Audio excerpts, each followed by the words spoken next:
economical load scheduling problem or economical load dispatch.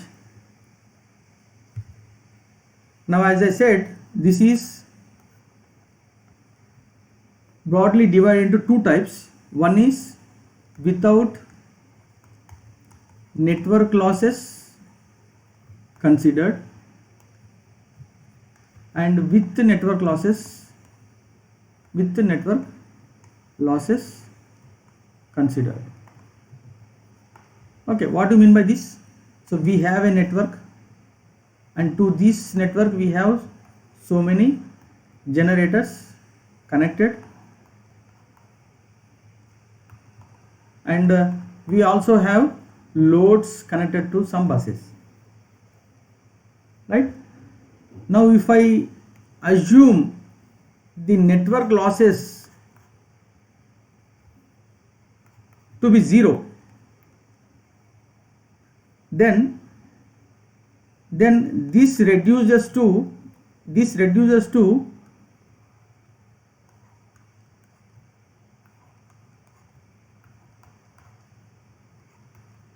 like this. So network is now not exist, that is there is no losses at all, so I am not bothered about the network losses, right? So that means these generators are directly connected to the loads onto a single bus like this. Now this also can be said as a single plant or generating station having many units. Now you have a thermal generating station where you have more than one, so 3 units, 4 units at a single plant, right? So though it is a network with network losses neglected, then it reduces to like this, right? It reduces to a single plant having many units connected to load through a single bus like this. Okay, now first we talk about this without losses, then we move on to the network with losses. I'll explain what is network losses and how it is going to be dealt, but let us now move to the economical load scheduling problem without network losses first.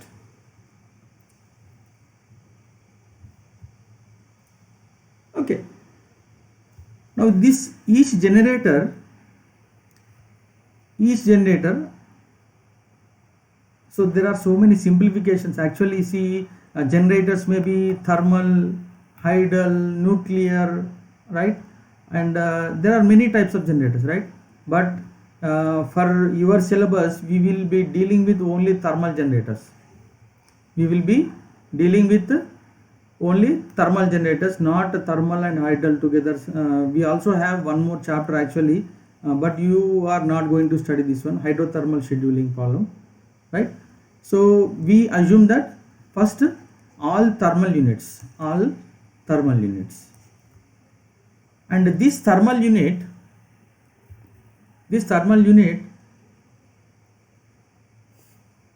has a turbine connected to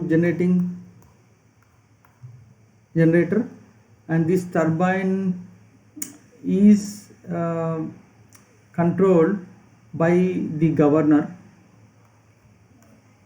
Okay, this is our governor or boiler, let me say boiler,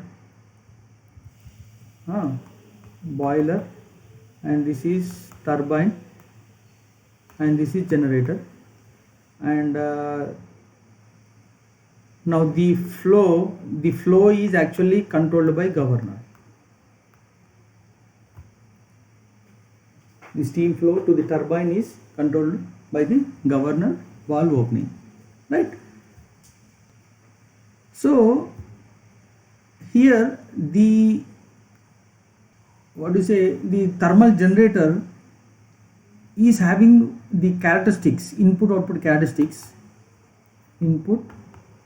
output characteristics, right? And what is that? It is in the form of power output in megawatts from the each unit versus the input in terms of what to say, the British thermal unit or mega British thermal unit per hour. Okay, so this much of coal equivalent, this is input in terms of coal equivalent, coal in equivalent in terms of mega British thermal unit per hour. Okay, this level indicates the mega, we are feeding the coal into the boiler, right? And what is the equivalent of coal? That is measured in terms of mega British thermal unit per hour, right? And if I go on increase this coal equivalent, then my power output actually raises. My power output actually raises like this, right? So the input output curve is, right? So this is called as heat rate. Okay, now this curve is of something like a quadratic in nature,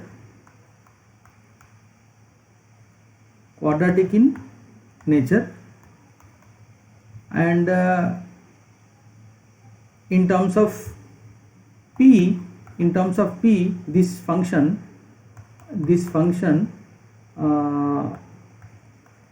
h of p, this is normally termed as h of p. Okay, is equals to some a constant p square plus bp plus c. It is in quadratic in nature, not actually exactly quadratic in nature, but it is having some higher order in nature, but it is normally simplified or equivalently represented with a quadratic in form. Okay, for simplification. Okay, so the heat rate versus the output power in megawatts is given by this form, the a p square plus bp plus c. Now if I multiply this h of p into fuel cost, now h of p is mega British thermal unit per hour, and the fuel cost is in dollars or rupees per mega British thermal unit.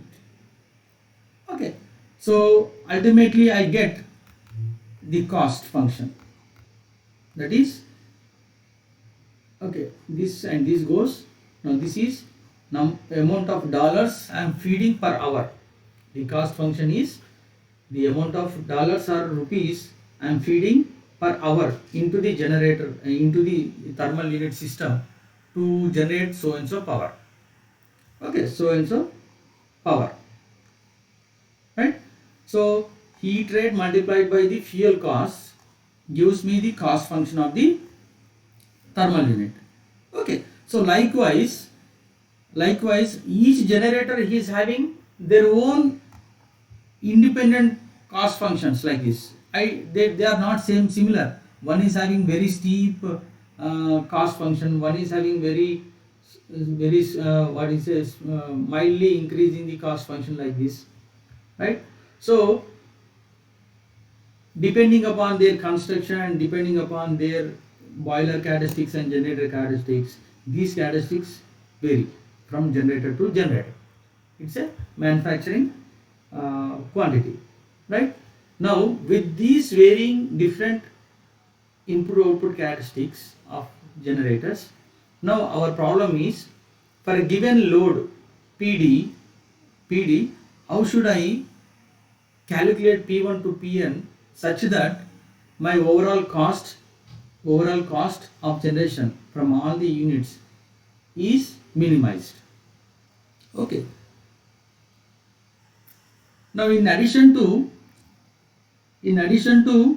the cost function, okay, in addition to the cost function, there are some constraints also imposed. There are some constraints. What are those constraints? Now this each generator can be operated between some P minimum and P maximum limits, and this generator is operated between its P minimum and P maximum limit. So if this is P minimum 1, this is P maximum 1, this is P minimum 2, this is P maximum 2, and so on up to P minimum n to P maximum n units, right? So they have their generation depending upon the size of the unit. They have their own minimum and maximum generation limit. Beyond that, it cannot either go below the P minimum or go above the P maximum. Okay. Now this is the one constraint which we need to take into consideration for economical load scheduling problem. Okay. Now under this condition, how does our problem looks like? Right. So if F1 of P1 is equals to A1 P1 square plus B1 P1 plus C1 and so on, Fn Pn is equals to An Pn square plus Bn Pn plus Cn. So these are the cost functions of each generator.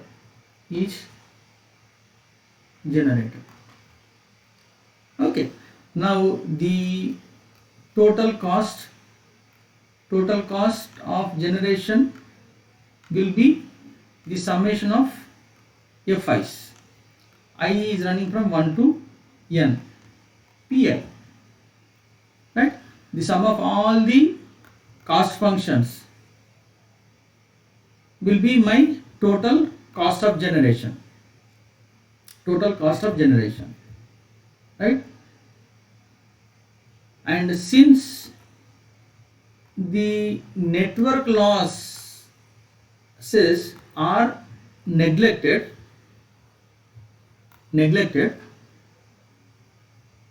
our total generation, which implies total generation, must be equals to total load demand. So what will be the total generation?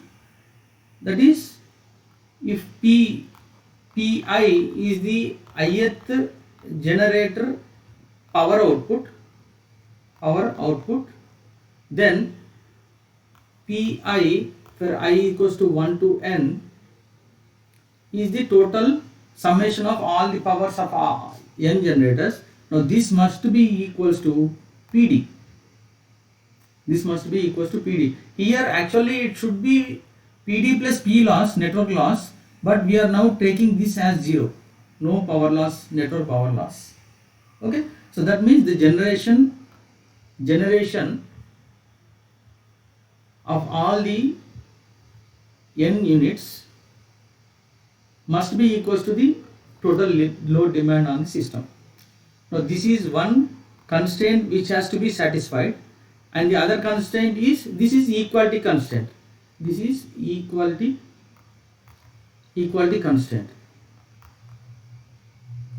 And the other constraint is, now each generator output should be within the Pi minimum and Pi maximum. Now this is inequality constraint.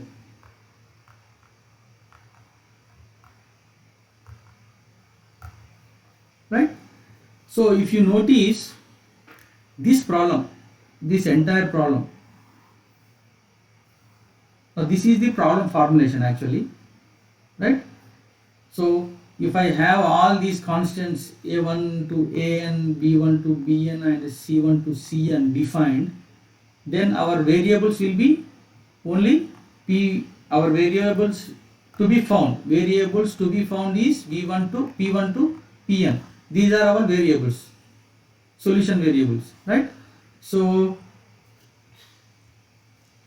now this problem is a non-linear problem. Non-linear problem, right? So non-linear problem with equality and inequality constraints both, right? So to address this Kuntaka conditions, based on the Kuntaka conditions, we try to solve this one. Okay, right? I'll copy this one.